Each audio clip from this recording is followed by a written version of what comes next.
Hello, my friends. How you doing? I've been meaning to get back to you for a couple of days now because you sent in some really good questions, but I'm going to tell you the truth. This little wrapped in a bow and everything's going great thing, these treatments really caught up with me, and I've been tired mostly the last, week. you know, it's just exhausting, but whatever. So yeah, I have your questions printed out here, and I'm going to answer them for you. Okay. This one is from oh God, my friend Ethel Kennedy. I've known her on YouTube forever, and Ethel asks or says or whatever. Terry, a friend of mine was recently diagnosed with breast cancer. I know yours is different, but what have you found to be the most difficult thing to adjust to when you heard your diagnosis? Well, the most difficult thing to adjust to was the fact that I realized I'm a mortal human being and I'm not going to live forever, no matter whether there's a diagnosis of cancer or not. It's just, it's a slap in the face. It's like, yeah, this isn't going to go on forever, and I got to fight for what I want. And right now, I'd like to live a little bit longer. Okay, thank you very much, and thank you, Ethel. Okay, this one's from Brandon Greenleaf. It says, "Hey Zip, my question is this: You recently quit smoking. Do you feel this was brought on from that?" No, I don't. I do not think my body said, "You son of a bitch, I can't believe you quit smoking. I'm giving you cancer." People who smoke, people who don't smoke, anybody can get lung cancer. But yeah, I definitely don't think my quitting smoking 3.5 years ago brought on the cancer. And if it did, boy, am I sorry I didn't keep smoking. This one's from Calplup. Kauplup. I love these names. It says, "Are you on steroids as part of your treatment?" And it says, because I was saying I was crying the other day, it says, "That'll make you go from one extreme to the other." Yes, I know. No, I'm not on steroids. It's two chemotherapy medications. I don't remember which they are. One starts with a T, one starts with a C. They both suck. And radiation. But yeah, nothing other than that, and an array of prescriptions that they gave me just to counteract side effects. Yes. This one's from Leanne Steinmetz. Will you need surgery? Okay, well, that was one of the first options that was brought up. They wanted to see where it was and if it was operable. And I'm thinking to myself, I really didn't want surgery, to tell you the truth, because I know that's going to be an extended hospital stay, and just I don't want to leave home. Okay, but what they found was that the main mass is here, and then there are two little lymph nodes here that are showing signs of getting cancer, and the lymph nodes are too close to where there's they're too close to something, and they said if we're just a millimeter off when we do the surgery and something goes wrong, we'll have to remove the lung. Well, that was not an option for me, so yeah, I opted out of surgery and said let's go the other route, and that's what we did. Okay, where are we here? This is Owly Beagle. Hey Zip, do you have times where you feel so weak, where you just don't want to get out of bed? And what do you do to get yourself going in the morning? And do you have to watch what you eat? Yes, there are times when I feel so weak, I feel like I can't get out of bed. But fortunately, most days, I don't have to, except on Wednesdays, because Wednesdays, for some reason, I have to be at the hospital at 8:15 in the morning, which is, yeah, that doesn't work for me very well. Other days, I'm not due at the hospital till 12:15. I can usually get myself together by 12:15 to to get to my car and drive myself to the hospital. But yeah, one thing that is really a problem, which I hope it won't be anymore. Um, well, I can't go to sleep like at 10 o'clock. I just can't do it. I'm a night owl. Last night I didn't get to sleep till 4 o'clock, and I made the mistake of eating a big bowl of cereal at 3 o'clock. And I get from the radiation, I get this like acid reflux kind of thing. So I went to bed at 4, and then I woke up at 6 with acid reflux and couldn't go back to sleep. So I only got 2 hours of sleep last night. I don't even know how I'm walking around. I don't even know how I'm walking around today. Okay, here we go. This is from Harky. It says, have your thoughts or feelings on dying changed since this diagnosis? Um, no, they haven't.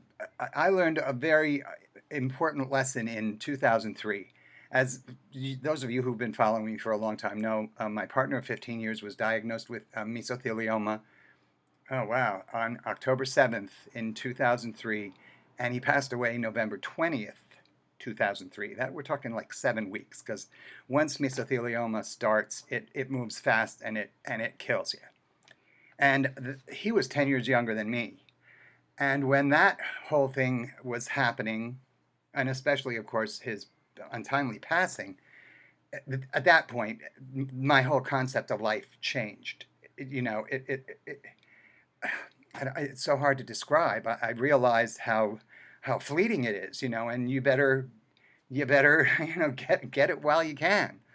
And so at that point in time, I cut down working to like 20 hours a week because I'm like, I don't want to spend whatever time I have left at a job that isn't what I want to be doing. And I cut back on my work, and then shortly after that I started on YouTube, and then YouTube made it possible for me to quit work altogether and just do videos.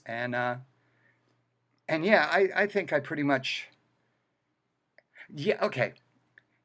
My Yeah, once I got my diagnosis, I'm just realizing, I just a couple of days ago I pulled over in a parking lot, walked up a big hill to take a picture of some trees in a meadow. I would not have done that 6 months ago. I would have thought, no, that's pretty, if I would have noticed it at all. So I guess I am, and as I walk my dog, I'm noticing little things about nature that I never would have thought of before. This is reminding me of the Mary Tyler Moore episode where Ted Baxter had a heart attack or something, and all of a sudden everything is like the most spectacular thing in the world. Okay, but yeah, I don't know if I answered that, but I think I did. Okay, this one's from, oh no, the print is smaller on this page. Darmuck. Just wondering if your cancer is in your lung only and what the prognosis is. It's hard to ask in fear of allowing you to think too much about it. I've thought about it too much already. The second part of the question is, what can we do to help? Okay, yes, the cancer is contained to my lung. The prognosis is excellent because thanks to pancreatitis, they found it, in a reasonably early stage. Otherwise, I would have never known because I was showing no symptoms. I was in no pain, no shortness of breath, no nothing. So, yeah, it's very treatable. It's just a big pain in the ass. Um, what can we do to help? Okay, a couple of people asked me this. What's the best way to be supportive when people are undergoing treatment? And I will tell you, the best thing you can do, everybody on earth says, if there's anything you need, just let me know. That's very hard. I mean, I don't know if that's very hard for everybody, but it's hard for me. I'd rather try it myself. Let me tell you what my neighbor is doing. My neighbor Ray, he's my back neighbor. Ever since I went in the hospital in the beginning of July, he has been mowing my lawn once a week. He didn't ask me, is there anything I can do? He knew that my lawn needed to be mowed, and he knew I wasn't going to be feeling well. He mowed my lawn today. I mean, don't tell them to ask you if they need anything. Think of what they might need or want, and just do it. Be it stop at Arby's and pick up a sandwich for them and take it to them.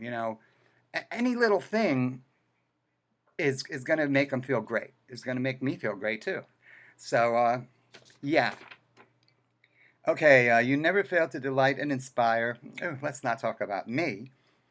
I thank you for that. My question is, do you need anything? Okay, no, I don't need anything because fortunately I can still get around. I'm a little slow when I get to the supermarket. As a matter of fact, I'm starting to think about using one of those little electric carts to get around the supermarket. But I know I will be knocking shit over. I just know it. Okay, here we go. Ed Cox says, you're getting a little thin. What is your dietitian saying? Actually, I'm not getting a little thin. In March, I decided to cut back on the beer and watch what I ate because I wanted to lose some weight. because I had a show coming up in May and I didn't want to look like a big fat pig. So I lost 25 pounds before the show. Then when I went in the hospital, I couldn't eat any solids for 5 days, and I lost another like 5 pounds. But since then, my weight has stayed very consistent. And yeah, no problem. And the dietitian said whatever I'm doing, I should just keep doing it, and so I do. And this one's from Andrew Gerald. So glad to see you're still in good spirits. Is there any part of chemo or radiation that's uncomfortable? The treatments themselves are not, radiation especially. I mean, you go in, and the most uncomfortable part about that is you lay on a glass table, which isn't the most comfortable, but it only takes like 10 minutes and you're out of there. And chemo, I already told you guys, you sit in a comfortable chair. It's uncomfortable that you have a needle sticking in your arm, and sometimes that gets a little sore afterward, but the treatment's not that uncomfortable. It's the side effects, of which I'm really not experiencing that many, other than fatigue, like I said a million times. But I do have a couple of prescriptions to counteract some things. This is a little picture of, this is what I take on a daily basis, or as needed. And so it makes it pretty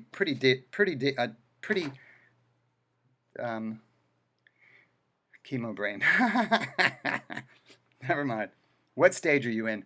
I am in 3A, which is, as it sounds, 3A. Are there things your family or friends have done that were particularly helpful?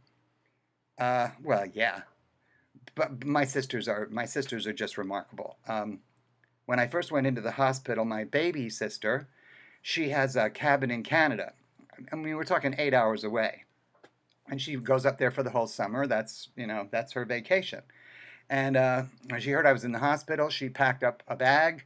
She drove down here alone, and she stayed a week so she could be here for my mom, be here for me in the hospital, get me whatever I needed, get me out of the hospital when I was done with that. And she stayed for a few more days. Not to mention she cleaned up the whole house, which was really nice.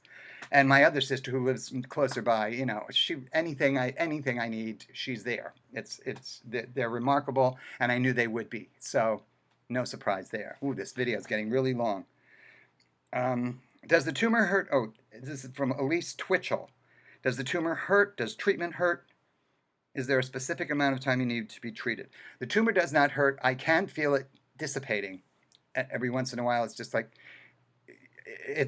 I think it's pissed off because I'm like exploding it, but that's fine. The specific amount of time I need to be treated, I was doing 7 weeks of radiation, 7 weeks of chemo. Next week is my last chemo because I started that a little earlier. I have another week and a half of, another 2 weeks actually, of radiation, and then I'm done for the time being. And then that moves on to this question by Carrie Bryan. Do you get PET scans in between treatments to see if they're sinking, or do you wait till the end? We wait till the end to do that. When the initial treatment's all over, I do get a three-week vacation. Then I go back in and get a big dose of chemo again. And then I get another 3-week vacation and another big dose of chemo. So they just in time for the holidays. It's just so I feel like crap for Thanksgiving and Christmas. And then a PET scan. PET scan. Then they'll do a PET scan to reevaluate everything, and we'll see if I have to go through another cycle or if we've accomplished what we wanted to accomplish. Okay, those are the questions I got. I hope I answered them good enough for you. 14 minutes. Oh my God, that's a long video. Okay, I'll talk to you later. I love you guys. See you later. Bye.